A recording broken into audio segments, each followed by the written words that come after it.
It's amazing to have this kind of weather in January. We've had a lot of January meetings where 5 of us were here and the speaker didn't even show up. So it's the cold weather and the snow, so it's a wonderful evening to have everybody come out. I'm sure everybody's glad to get out compared to the weather we had last week. Monday and Tuesday it's going to be the same way all over again. So it's a nice night to be out. Tonight's speaker is Bill Stolz. He works at the Kenton County Public Library, but his topic today is going to be in Bellevue historic preservation. So Bill, it's all yours. Thank you. And I should mention tonight I'm taking off my librarian hat and I'm putting on my Historic Preservation Commission hat. I've been on the Bellevue Historic Preservation Commission since 2014. We moved to Bellevue. My parents always said you should give back to the community where you live, so I saw an advertisement for a spot on the commission. It's all volunteer, so I sent in my resume, I had an interview, and then it went to council and they voted. And so I served out a term for somebody that left, and I was reappointed again in February for a 3-year term. So it's been a lot of fun, so hopefully you'll learn a little bit tonight. It'll be sort of a two-pronged presentation, give you a little history of Bellevue, and then we'll talk about the commission, why we have it, what it does, our function, and how it helps our community. Everybody probably knows where Bellevue is, right on the Ohio River. We are 1 square mile. Some fun facts. A lot of people don't believe that we are 1 square mile of land. We're a 4th-class city. The current population is 5,955,000 people. Wow. We have a mayor and 6 council members. We have a city administrator, city staff. Home ownership in Bellevue is 67%, which is pretty amazing. And we have our own public school district.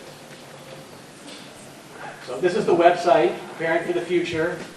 And if you go under governance, you go to our historic preservation page. And anybody that's been to Bellevue, you know about all the different types of historical architecture that you'll find in our city. Bellevue was not founded until 1870, so this is the 1859 map of northern Kentucky. You can see here's Newport, and there's Brooklyn and Jamestown that later becomes Dayton, and that big empty space is what becomes Bellevue. And all of that space is actually owned by the Taylor family. They had a 1,500-acre estate that we'll talk about. And this is the Taylor Mansion. You can see it on 3rd Street in Newport. The first one was built in 1814, burns down in 1842, and is rebuilt in the 1840s. And then they had some renovations in the 1880s. And this is the home of James Taylor, who I'll talk about, and his family. James, he's actually, I think, James III, born in 1769. His father buys a lot of property in the Kentucky Territory, and in 1792 he moves from Virginia to Kentucky to work his father's land and settle it. Founds Newport, becomes a brigadier general during the war, I think the War of 1812, marries Katira Moss Leach, and they have 4 children. I have 2 pictured here, but they have a total of 4 children. They have Katira and James are actually twins, born in 1802. They have Anne, 1804, and Jane is the last daughter. But the reason I only have these 2 is these 2 have ties to Bellevue. When James Jr. dies, his son, who goes by James Taylor III, but he's actually James Taylor VI, one of those names that goes on and on and on, he takes over the family estate. He lives to 1883. And if you see the box here, it's actually his daughter's property that becomes part of Bellevue later on. And if anybody's heard of the Taylor's Daughters, the historic district in Bellevue, it's actually the daughters of Katira Taylor Harris. And they married gentlemen with the names of Ward, Foote, O'Fallon, and Van Vost. So there are streets there named after their husbands. So you can see all the ties to the Taylor family. And I love going through the old newspapers, which we have at the library. And I found this in 1866. They start to develop what becomes Bellevue 4 years later. And you see lots of ads for the sale of the property. And then this one, this is May 28, 1866. There's actually, under Newport, there's a whole blurb about there's a brand new town in Old Campbell County. And it says, a new town in Old Campbell, a beautiful property line just above the Taylor Creek Bridge. Now you think where Party Source is, all of that. That's Taylor Creek, which has been advertised for some days past, had been laid off in the town lots by an enterprising fellow citizen, Mr. A.S. Berry, who I'll talk about briefly. And he's named it Bellevue in honor of the Taylor estate. So that huge estate, the home on 3rd Street and the 1,500 acres was called Bellevue, named by James Taylor.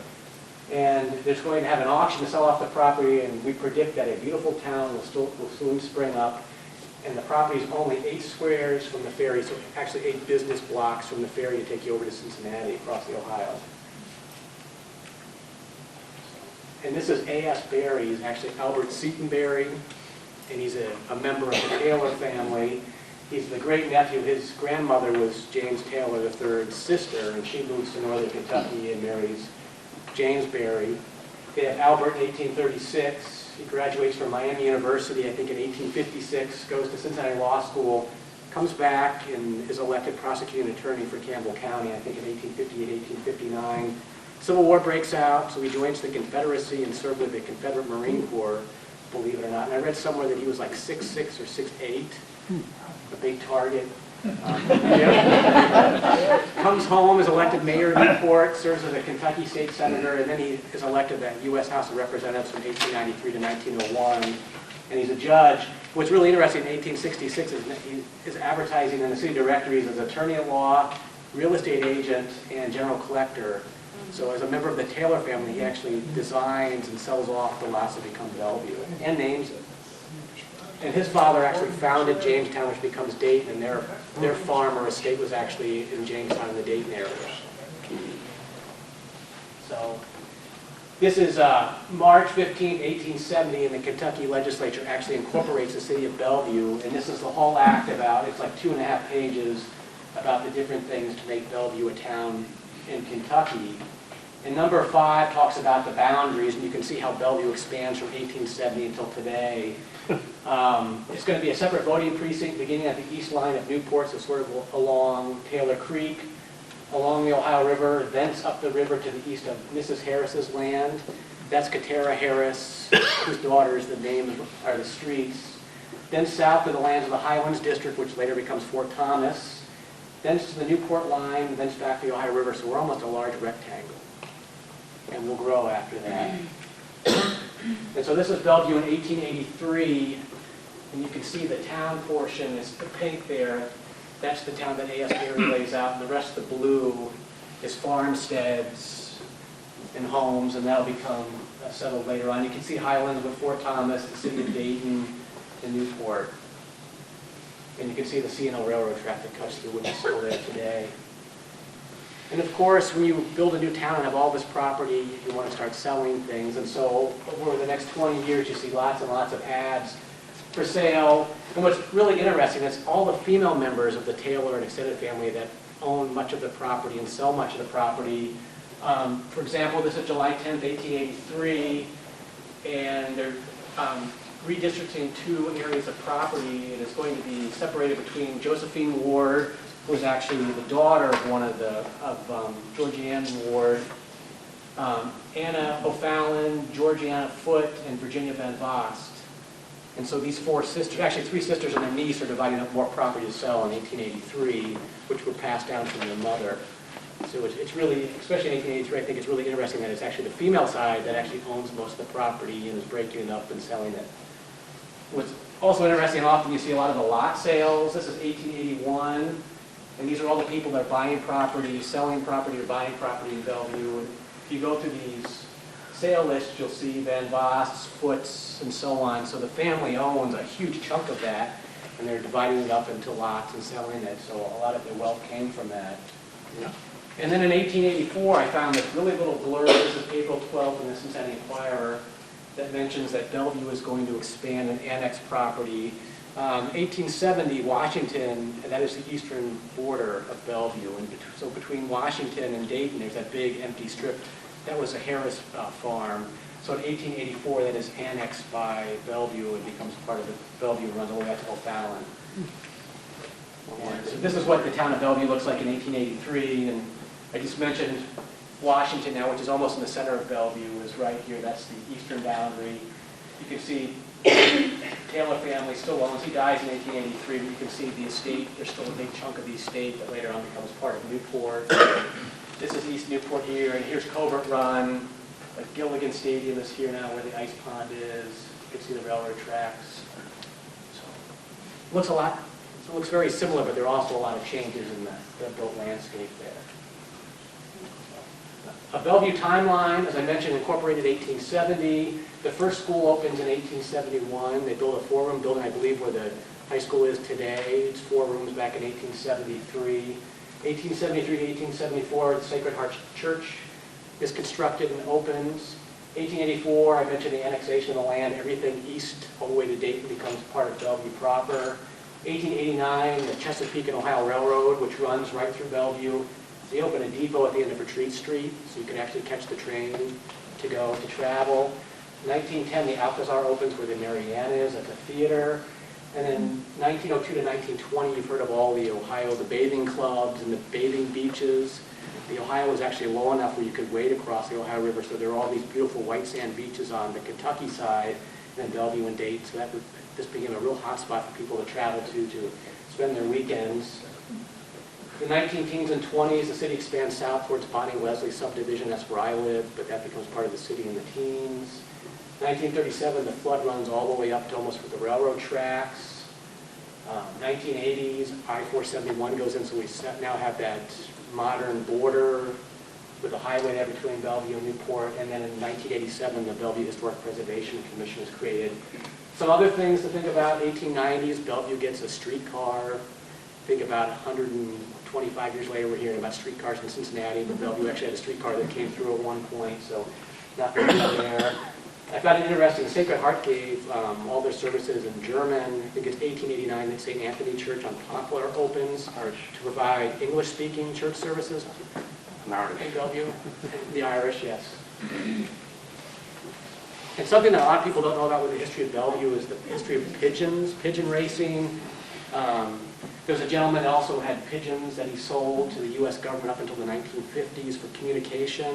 Homing pigeons, we don't really think about that anymore. Up until the 40s and 50s, they were a means of communication for the military and for the government. And even in World War II, I'm reading a book about World War II right now, where a lot of the naval ships carried homing pigeons, in case of disaster, they can send messages. But Bellevue, a lot of them were bred here and sold to the government. And there were gentlemen that had stables, and they raced all over the country. You can see this article here, Bellevue Pigeon is a 200-mile champion. They went to Milwaukee and had a race, and 200 miles later, a bird from the JHS loft at 228 Prospect. It was John Schneider. He had a huge loft of pigeons. There's another one that had pigeon racing.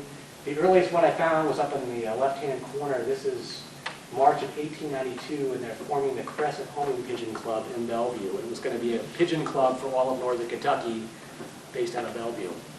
And if you look at a lot of the old Sanborn maps for Bellevue, you'll see a lot of the pigeon lofts in the backyard. They look like sheds, but they're probably pigeon sheds. One of those pieces of history. And then one of my favorites, somebody broke into one of the sheds in October. Actually, it would have been Halloween, October 31st, 1940, and stole $125 worth of pigeons. So good luck with that. And some photos of Bellevue then. That's the bulky Opera House. It was built in 1884. It was at the corner of Fairfield and Berry. There's now a garage there. So that was there until 1964. And there's a shot looking towards Cincinnati. That's Mount Adams in the distance. You get an idea of the view. And this is Washington right down there. And there's the train trestle. And there's the Queen City Beach. They had the Riviera Beach. And there was another beach down there as well. And these were popular up into the 20s, and then we had pollution, and the Corps of Engineers decided to dam the Ohio River, and so they did away with all the beaches now. And I think the river runs about 30 feet now on average for depth, which is hard to believe when you look at these photos.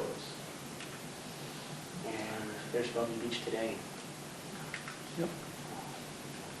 And then downtown, this was just taken a couple months ago, and then that's 1911 out the bottom. So you can see there are changes, but there are some things that look similar.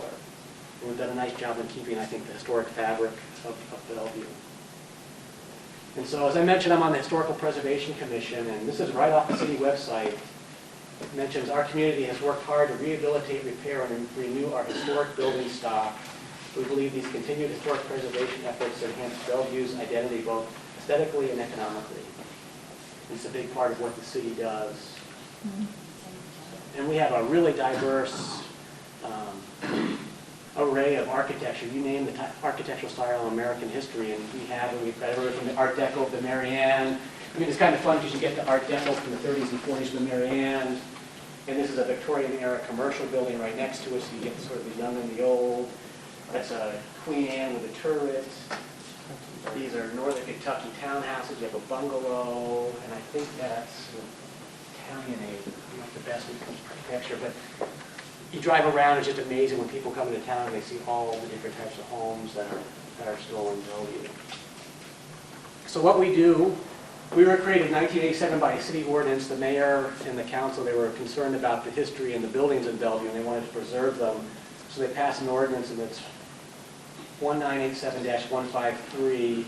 There are 5 members and an alternate on the commission. We each serve 3-year terms. We are volunteers. I mentioned before, when a position opens, you apply for it. I was interviewed, and then the council votes whether or not to put you on the board. They appoint you to the board, and then you serve 3-year terms. We meet the first and third Monday every month if people put in applications. If you live in Bellevue, you want to see how it runs, or if you just want to come see how one of these meetings goes, please come. They're a public meeting. They're open to everyone. Everyone can come in. You can talk. You can listen. As one of the other members, he likes to tell people that we protect the historic fabric of our community. You always hear about commissions, and when people hear historic preservation, there's always the good and the bad, and some people think, you should be able to tear down everything and build things, and we all have lived in places where we lose all of our history, and we don't try to hinder anything, we're just trying to protect what's already there, because 100 years from now, you want to have a community that you're proud of. And our main mission is to promote, protect, and assist citizens with preservation of important historic properties and neighborhoods within the city boundaries. And these are the 2 historic districts. We have the Fairfield Avenue one, which is Fairfield Avenue, and then we have Taylor's Daughters Historic District that runs all the way from Fairfield South to the railroad tracks and Center Street. So a big chunk of Bellevue falls within the historic district. Yeah. And we also have, it's really hard to see, but we also have buildings that are on the historic registry. You've heard about that through the federal government and the National Park Service. You can have a property or a neighborhood ruled as a historic district. And there's a difference. Like in Bellevue, a historic district is actually created by a city. So where you live, your city commission can create a historic district, and that includes all the homes and businesses within that. Yeah. In Bellevue, you have to file a certificate of appropriateness, which I'll talk about. And then there are guidelines that people that own property are asked to follow. The Register of Historic Places, people submit applications to the federal government. It has to go through a state process and a federal process. And if they grant historical registry to what you've applied for, it's only an honorary status. So you may have a home built in 1710, do all the paperwork, you sell it, the people that buy it bulldoze it and build a new house on top of that property. There's really nothing that the historical registry does as far as protecting that house forever. So that's something to keep in mind. A lot of people want to live in homes like that, and they spend a lot of time doing the research and the rehabilitation, but it's a danger that the registry just won't stop demolition if it comes to that, but it does bring status and recognition. It does make it harder to tear down a building that's on the registry, but it happens. And we have brochures when somebody moves to Bellevue, they're sent a living in the historic district that talks about what a district is, what's expected of property owners there, and so on. And also mentions the historic significance of Bellevue. And in 2015, in January, we decided we were going to update our guidelines. They've been last updated in 2008. And believe it or not, a lot has changed since 2008. Things like solar power, you hear the word green now, green buildings, green roofs. Even those little RCA satellite dishes that popped up, those weren't around in 2008. So there are a lot of things that have changed in the last 7 years. So we applied for a grant and received a grant to help pay. We hired an archaeology firm to help us write. They specialize in historic preservation, so they helped us write these new guidelines.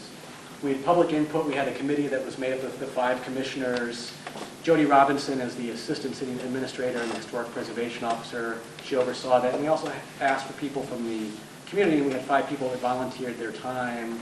And so we had several 5 or 6 hour days and the evenings after work where we met, all 10 of us, to try to work through this with the person from the historic preservation firm.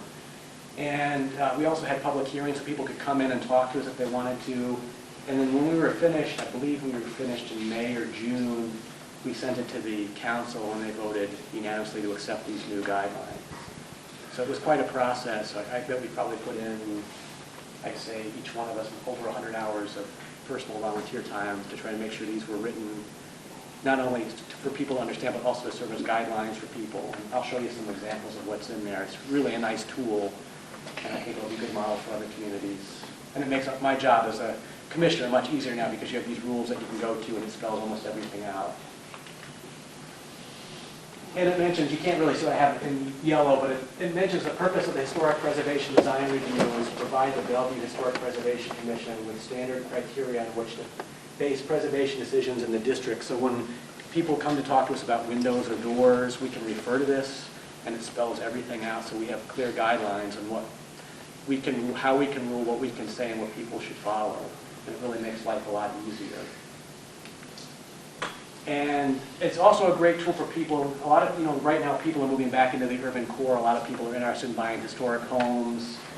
And we have a lot of areas of this manual that actually tells you about the different kinds of historic windows that you may encounter, the different panes, what's efficient, what's not. A lot of people think old wood windows aren't energy efficient, but they've proven to be more energy efficient than many of the modern windows that are out now. But it takes time and it takes the funding to actually repair those wood windows to get them, back to the original state, so that's something to consider. But often when people buy homes, one of the first things they do is they pull out the windows and put new windows in. So. Trying to say that. Yeah, but often the newer windows aren't as energy efficient.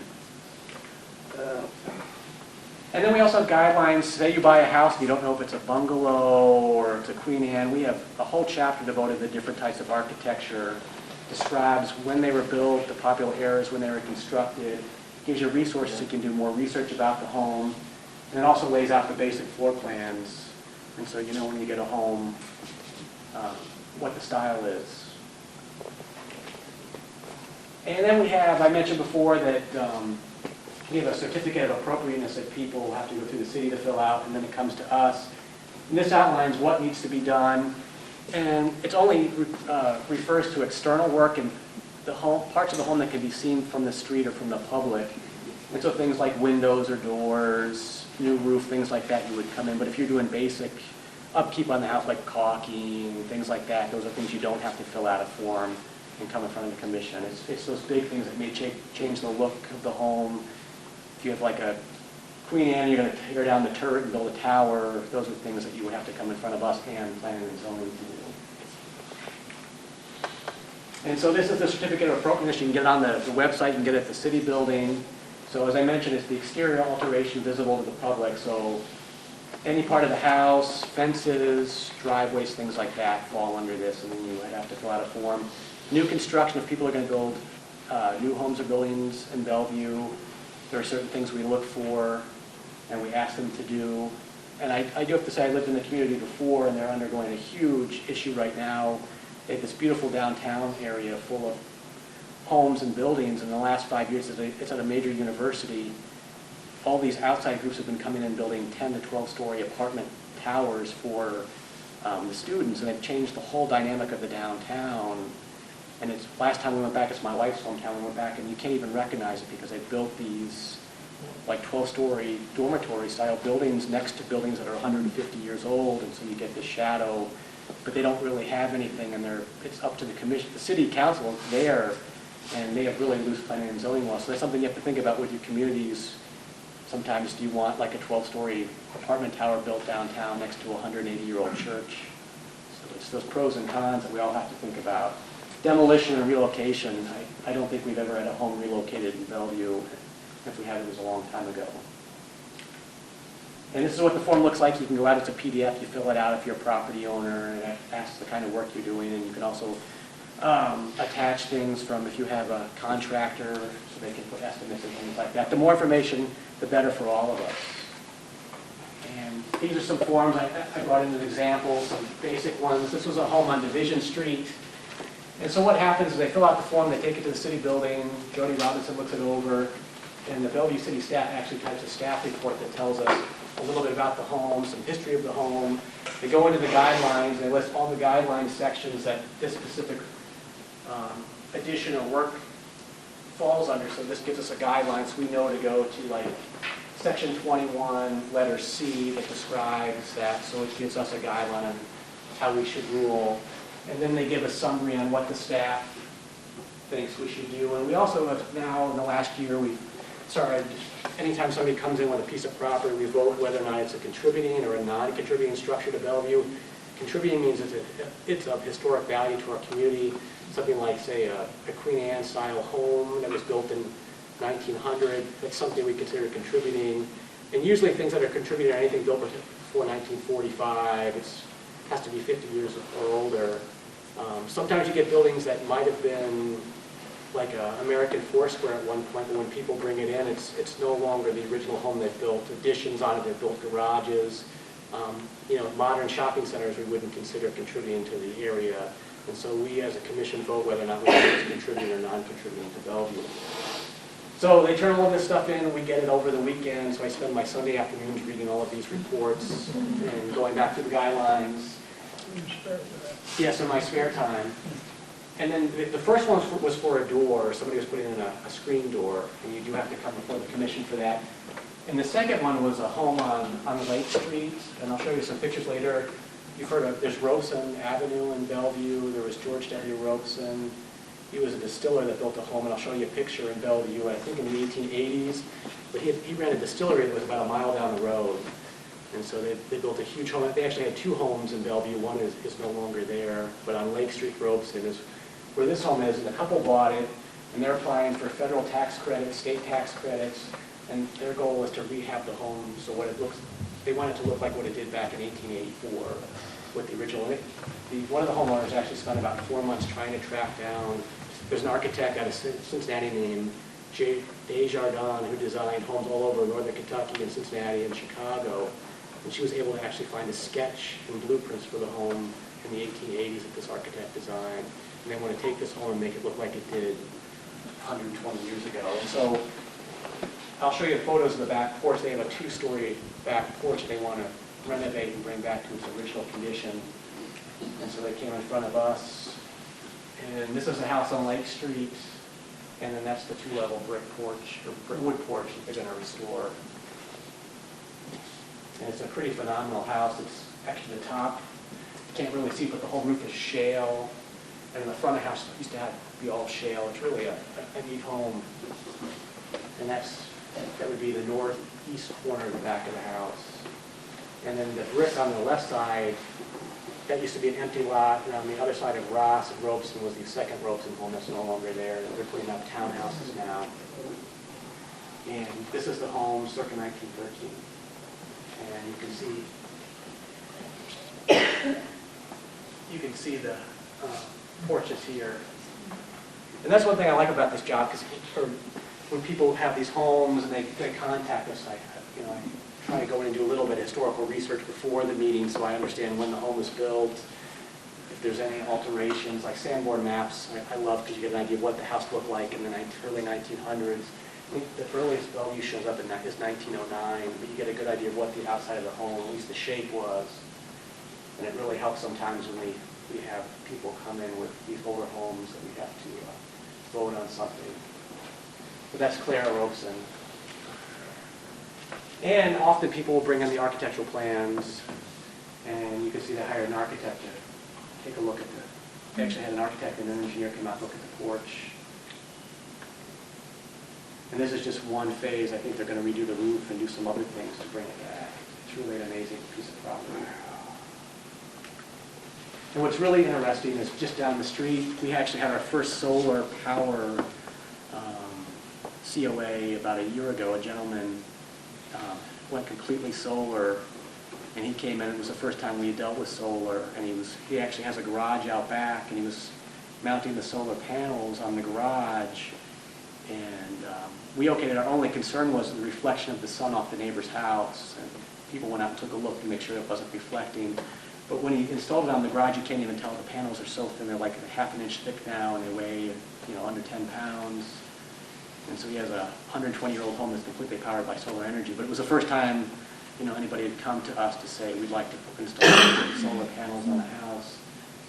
And that was one of the reasons. The new guidelines were nice because, how do you handle solar in a historic district? And there are other communities that have done that in the past, so it helped us to write the guidelines, which we were able to use to help this individual get solar panels put in on his home.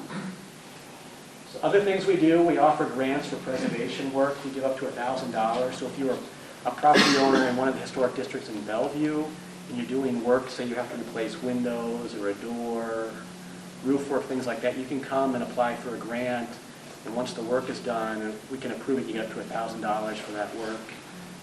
We recognize preservation in our community, the different homes, it's like the one on Lake Street. And every year they do like historic properties of Northern Kentucky, and every community nominates a few, so we always nominate homes that preservation has been done in the last year that we think really add to Bellevue. We do education. We're on one of those commissions, we always hear about city commissions, and I even had a neighbor recently ask me, about the commission. I mentioned it was volunteer because she lived in Bellevue for a while, but you know how we are in every community, people aren't aware often of the different boards and commissions that people volunteer, and she was really surprised that we were all composed of volunteers. Like, she didn't have any idea that most of the boards or commissions in the city are all volunteer-based. You know, nobody gets paid. We do this in our free time in order to give back to the community. So part of my job as a commissioner is to let people know that we do this because we want to do it. I enjoy history. I enjoy preservation, so that's why I'm on this commission. And it's also important to educate people about the history of our community because people come and go, people move to the area, they travel through, and it's nice to let them know how important we feel Bellevue is to Northern Kentucky. And we promote the history of Bellevue. We've been around since 1870, and we have quite a history. And something we hope to do this year, the gentleman in the rowboat, that's Harlan Hubbard. He was a noted artist and an author. He was born in, he was actually born in Bellevue, in the house on Grandview. The house is still there. I think it was 53 Grandview Avenue when he was born in 1900, and it's now 332, and we're hoping to get a historic marker. If we can raise the funds this year to get the Kentucky State Historic Marker to mark his birthplace there. And it's the original house. I went to the Sanborn, and the house is there, and the shed, which was in the 1909 Sanborn map, is actually still behind the house. And his father, G.F. Hubbard, was a house and sign painter who had a business on Fairfield. But this was his ad from the I think this is 1900, the city directory. He was actually born in the house, like most people were in 1900. And he lived there, I believe, until 1913 when his father died, and his mother moved him over to New York City. And then he moved back to Northern Kentucky, Campbell County later, and lived in Fort Thomas for a while. So we hope to recognize him because he is a son of Bellevue. So thank you. Does anybody have any questions? The railroad depot at the end of Retreat Street, where was that, like, in terms of on the street today? Retreat dead ends now, right where the tracks are. Right, and then it almost like a turn. Yeah, I don't know which side of the street it was on. Yeah, I'd like to find out. North side. I started my teaching career down in Bellevue in 1972. I mean, I learned all sort of things about Bellevue over the years. One year on summer paint crew, we were cleaning out under the stands in the whole high school.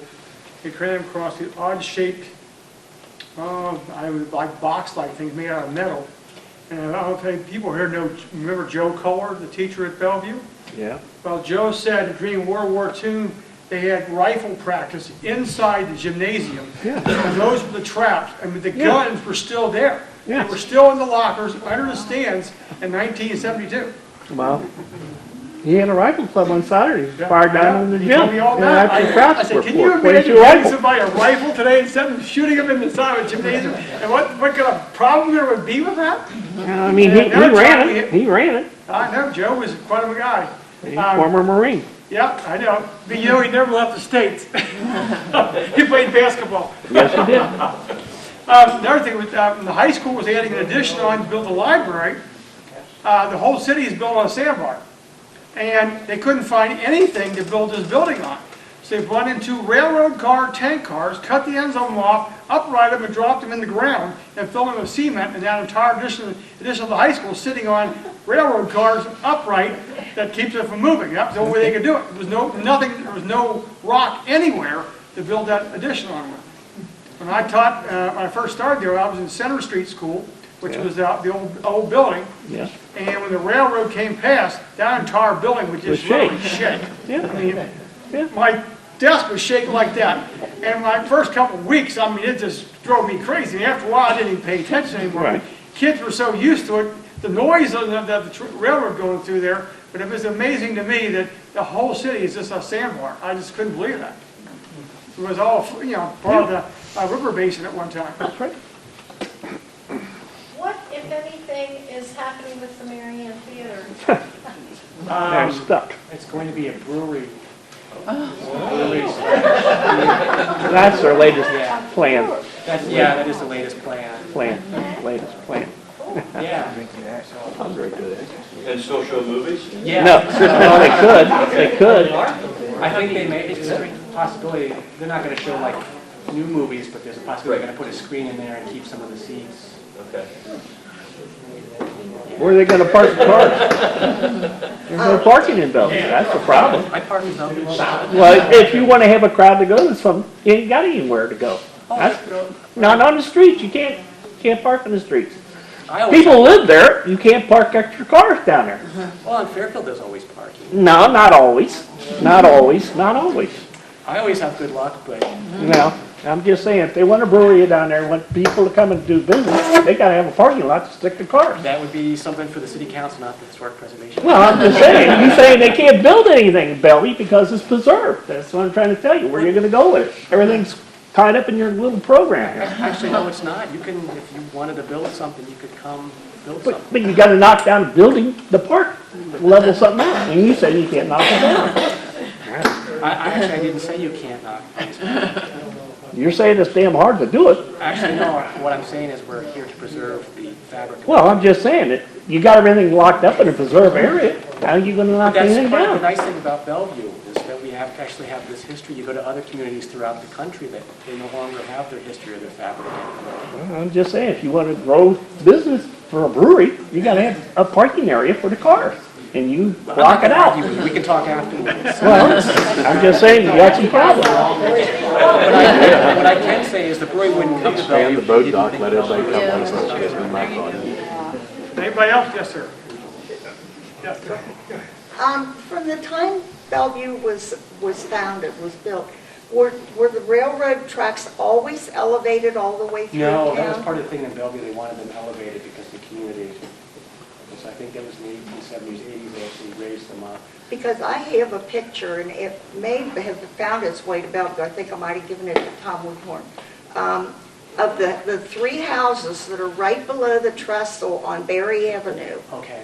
I have a picture of those three houses, and there are black people standing in the front yard with long dresses and aprons, and it looks like that it was taken from an elevation because it's straight on, but I can't describe it. It doesn't seem like it was from the trestle. It seems like there was that you were actually standing out in that yard and taking this picture. I believe it because I think it was the 1880s where they actually raised the trestles up.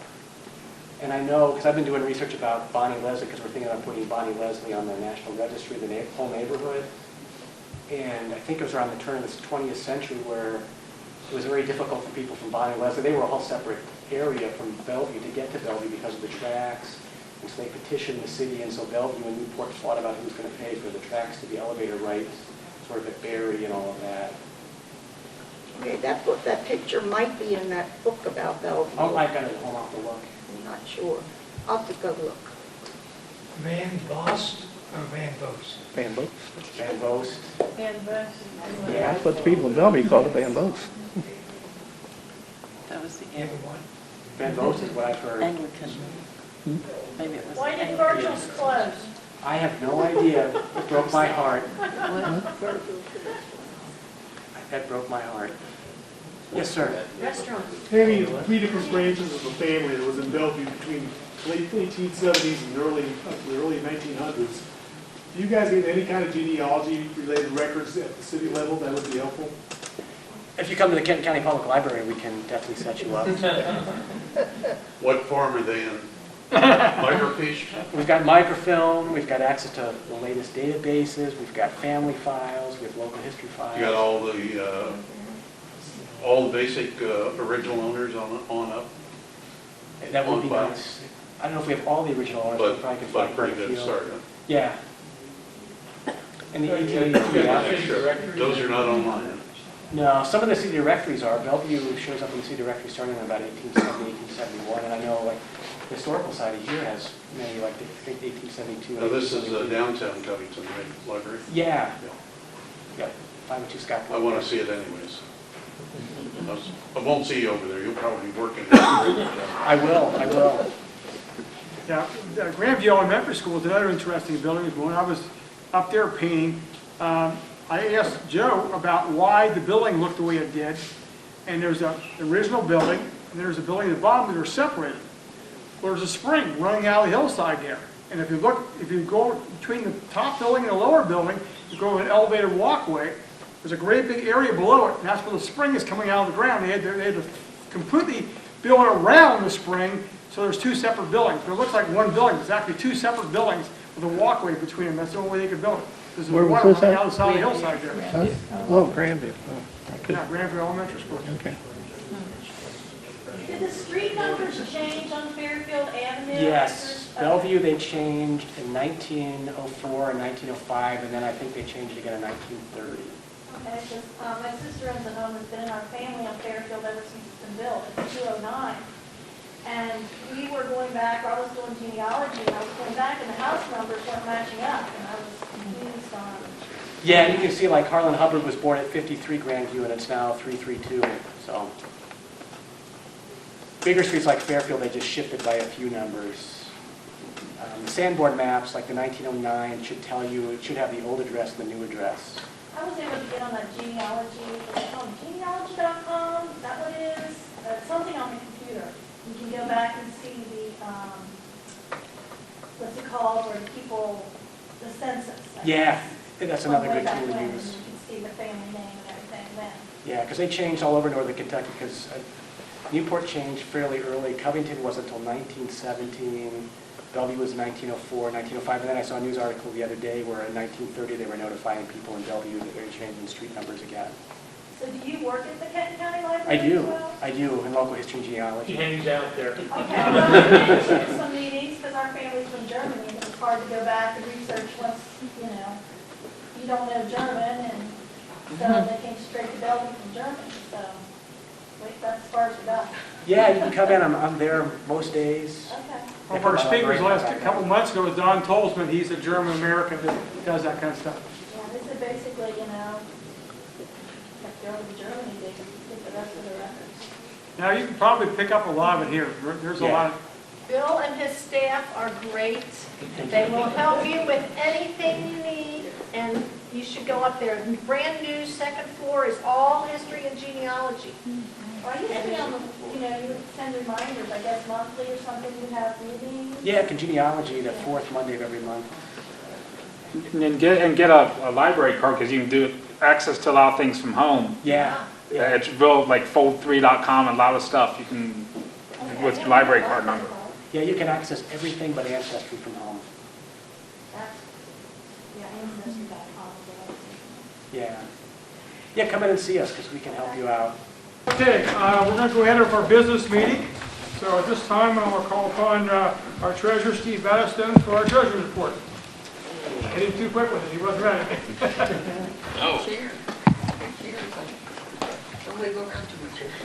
For the month of December, we started with a balance of $11,619.97.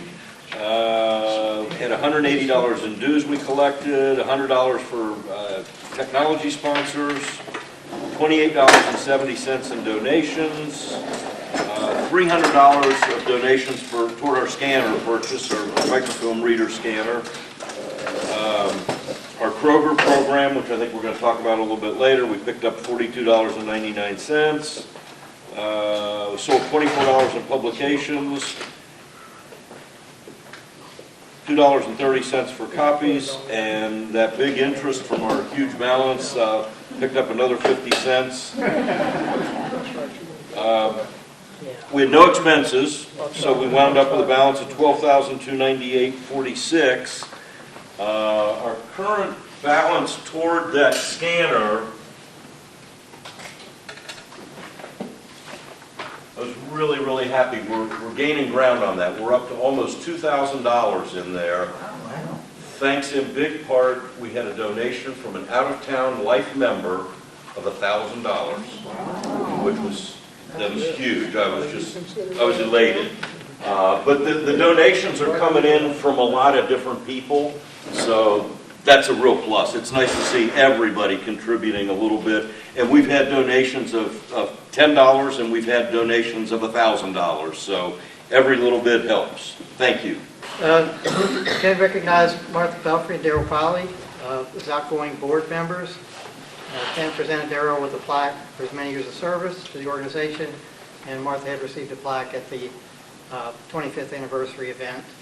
Ken also presented a plaque to representatives from Applied Imagination, honoring their gift of the courthouse model to the organization. Steve gave the treasurer's report.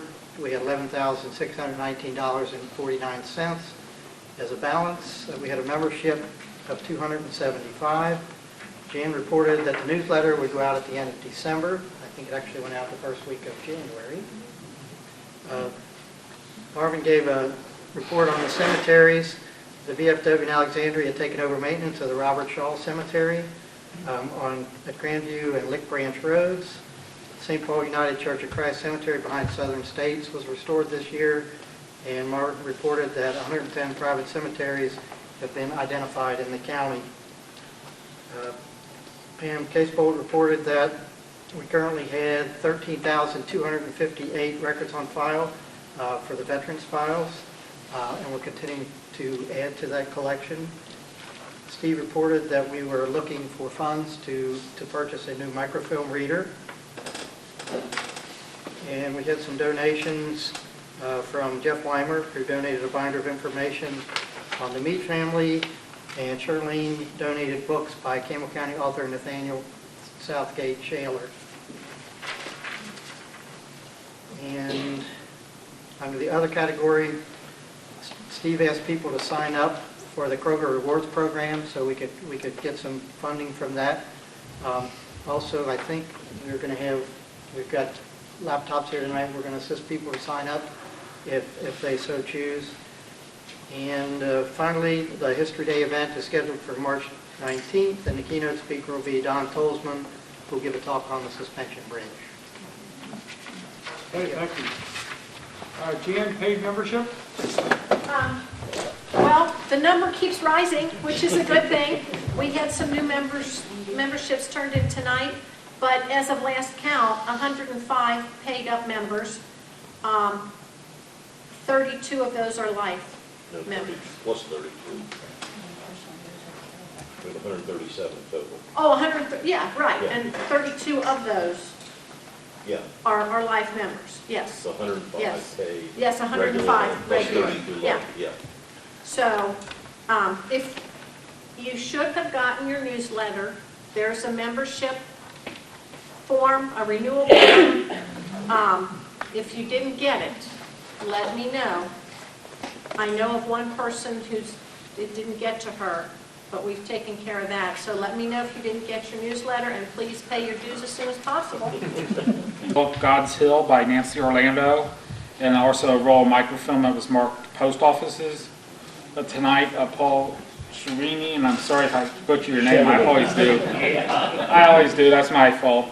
Gave us a copy of a poster of troops crossing the bridge from Covington to Cincinnati to Covington, the pontoon bridge, and also some poker chips from Club Keeneland. I know there's a couple objects we received that's in the office, but I didn't get to write down before I left after our board meeting last week, so I'll have those reported next month. It's March 19th. Our next planning meeting is January 30th to just make sure all the speakers have turned in their forms and confirmed their presence, and shortly after that we'll be mailing out the invitations, but March 19th should be very similar to past years. Okay, thank you. That's at NKU, right? Yes. See, Pam's not here. No, picture album. You got a picture album. No report. Jan, newsletter. Well, I've already talked a little bit. The next newsletter will be out at the end of April. It'll be the May issue. Anybody that wants to write an article or submit anything for publication, get it to me by maybe the 1st of April would be good. That way I can get it in. And if you are a guest tonight and are not a paid-up member, there's a couple extra newsletters sitting up here. There's also a couple of blank membership forms if you didn't get the one in your newsletter. And correspondence and emails. We've had a few queries and we've helped some people. We should be getting a check, and I've got to call that woman again. We made about $100 on our Bob Evans dinner event back in September that we held right before our meeting night. But we haven't received the check. I finally got the name of a lady. I'm going to be contacting her. Contact your GE friends. Have them, if they want to give us a small donation, it'll be matched. You all read about that, I hope, in the email and in the newsletter. So that'll help us towards our We had copier problems that you dealt with. Oh, yeah, we had but it wasn't, when I was running the newsletter, it never fails. One of our supplies that are in the newsletter, in the machine will run out. And this one was a big one. It was the belt that was at the end of its life. And the machine is smart. It will not let you print one more copy when it says it has reached the end of its life. So I frantically called the people, and of course it was the holidays, and they had just sent their last belt to somebody else, but they sent all us now. And then I learned how to do a report ahead of time. I can go into the machine on the little screen and find out what's low before I start running the newsletters, which I'm announcing today. Very good, thank you, Jan. We're going to have a board member reorganization cleanup day at the office on the 23rd of January. We're going to start at 9 a.m. We're going to be working on reorganizing, moving things around and things like that, so just to remind the board members about that.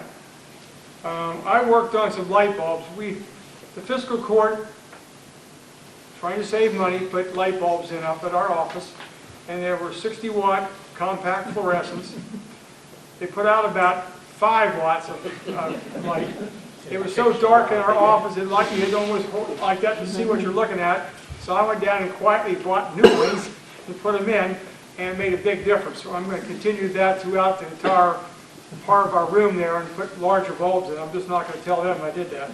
But we definitely need, more light than we had. Our goal when we redid the office to begin with was to try to make it similar to what it always looked like in the 1920s when they redid and rebuilt the addition to the courthouse to the jail. So we want the lights hanging from the ceiling of the chain and the little glass part for it, but they don't put out much light when you have a 60-watt compact fluorescent in it. So we're going to upgrade them and try to put out more light for us. Steve Bannister was working on a set of goals for us for the future. We're going to talk about that at the next board meeting. We'll probably have more to talk about that at the next meeting in February, where we're trying to set forward-thinking goals of what we want to accomplish, where we want to go, where we've been, maybe something we haven't done before. So we're probably going to be asking your opinions. We're going to be asking for input and maybe even some help along the way. So that'll be upcoming in the next few months. My mother, who is Ruth Reese, who does the phone calls and calls the ladies who makes the phone calls, said that another lady quit today. So we need another person to step forward to help with phone calls. If anybody would be willing to make the phone calls, I mean, the list is getting shorter because several people asked not to be phone called anymore, that they're going out an email instead. So the list is not as long as it used to be. But a lot of people like that friendly person on the other end of the phone telling them when the meeting is going to be about. So if you would like to join in and help that, we would very much appreciate to see Jan or I before you leave tonight. And or if you know somebody who might be interested, who can't come to the meeting but wants to contribute, let us know about that, and we'll add them to the list, and we'll give them a list of phone numbers to call for. But we appreciate that very much. There's no more on anybody's list right now. You don't have to call. I mean, it's between 15 and 20 calls. And usually if you call during the day, you just leave a message because people are out and working or out and about. So it doesn't take too much time.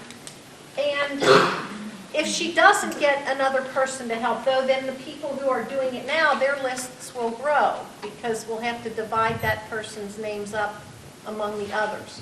So if anybody can do that, it's not hard. And yeah, Ken's right, the people do like to talk to you if you get a hold of them. Some of our people who can't get out to meetings, they just like to get the phone call. The phone call and the newsletter is why they're Yeah. still members. Yes, That's their it is. That's their communication with us. And that's a good thing for them. There's nothing wrong with that. That's a great thing. Several people, I'm going to jump to another category now. Several people have asked me about things we could do this year, something different, someplace we haven't gone. Some people have been asking me about the Southgate African American School down in Newport on Southgate Street. So I drove down there today, and lo and behold, it's the only house left on that street. I didn't even realize it. There's nothing else at all. It's directly behind the Hofbau house. It is the only building on that side of the street still there. I couldn't find anybody home. It has a mailbox and a number on the front, so it appears that someone's living there, or at least it was set up for that purpose. I couldn't tell without knocking on the window looking in whether it was somebody actually living in the house or not. If anybody has a connection with the city of Newport, who could find out for us if we could go there and visit the building. I have some information about the history of the building. When it was the African American, it was the only African American school in our county. We've never had any other one. That was the only one. And the kids that went to that school, they wanted to go to high school. There was a high school there for a short period of time, and then gradually it ended up sending all the kids that went to high school to Lincoln Grant over in Covington, and then it completely closed. I'm ashamed of myself. I read that plaque this morning. I forgot already what year that was, but and then it consolidated into the Newport City Schools. So the building's intact. It's in pretty good shape. There's a plaque in front of it, a historical plaque in front of it. So if anybody has a connection with anybody who might know, let me know, and I'd like to take us there and visit it. Because that's, it's a one of a kind in our county. Now, Kroger donations. Would you like to speak about that? Yeah, the Kroger Community Rewards Program. If you shop at Kroger's and you have the little Kroger card that you swipe to, it gets you discounts and stuff. It also gets us a donation if you designate us as your charity. Now, I know a lot of people do schools or churches, but if you're currently not affiliated with a charity through your Kroger card, we will help you sign up here tonight if you would like, or you can go home. We have instructions, step by step, how to apply. Glenn printed those out for us. So either way, if you want to get signed up in that program, we get a percentage of your total bill every time you shop at Kroger's. And what was it last time? $40-some? Yeah. And that was only from 9 people. So, you know, if we get more people signed up, it will add up. Yeah. Steve's got one. Tell him. No, just if you don't know if you're signed up or not, Yeah. when you go to Kroger and you get your receipt, down at the very bottom, it says you requested Kroger to donate to Campbell County Historical and Genealogy Society. Okay, it says it right on your receipt so that you know. If you don't know, we can show you how to get in there and find out. The only downside is that you have to renew it every year. And people, I mean, I question that myself. Why can't they just keep me on that as long as I want to? But that's the rules. So. But it doesn't cost anybody No, it anything, doesn't cost. and it helps bring some money into our treasury that allows us to do some of the things that we need to do. Okay. Now, I always say at the beginning of every meeting, welcome new members, welcome guests who have not been here. We have a lot of people here that haven't been here before. I want to welcome you now. I'm a little late doing that, but I always do that. I kind of got talking to Bill before we started and forgot that part of the meeting. But I also want to thank the City of Wilder for letting us use this room. I was down here today. We're hooked up with them for about 5 more meetings here this year.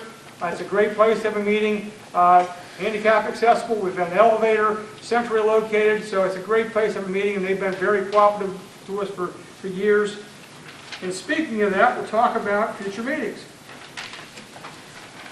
On February 11th, we'll be here. Don Sorrell or Sorrell, how you pronounce that, from the Campbell County Ag District is going to talk to us about agriculture in Campbell County, past and present. And I asked him to speak a little bit about the 4-H program. A lot of people who live in the city but never live in the county don't even know what the 4-H program is. So I asked him to talk about both of them. On March the 10th, we're going to have a speaker here, Dave Schroeder. He's going to talk about the history of St. Joseph Orphanage. If you know of anybody, friend or whoever, that wasn't in St. Joseph Orphanage, ask them to come that night. We'd very much like to have them come that evening and tell us, decide. Dave Schroeder is a historian. He was the archivist for the Diocese of Covington. That's why I asked him to do this talk. But he was now a resident of St. Joseph Orphanage. So I'd like to have people who were at that location during that time. My wife's aunt was, so I'm going to invite her. So, you know, if you know anybody, invite them that night. That's March the 10th here at Wilder. On the 19th is not a meeting, but it's our History Day at NKU. Always a great day. On April the 14th, we'll be back here, and we're going to have a talk about Martz's Playground. Interesting place. Lots of people went there as a kid. There's always a story about jumping in the pool, which was fed by a spring and took your breath away. It was so cold. So there should be lots of. There's a small airport there or something.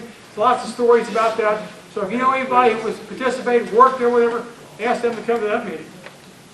On May the 12th, we're going to have Newport, the city of Newport, and the Italians.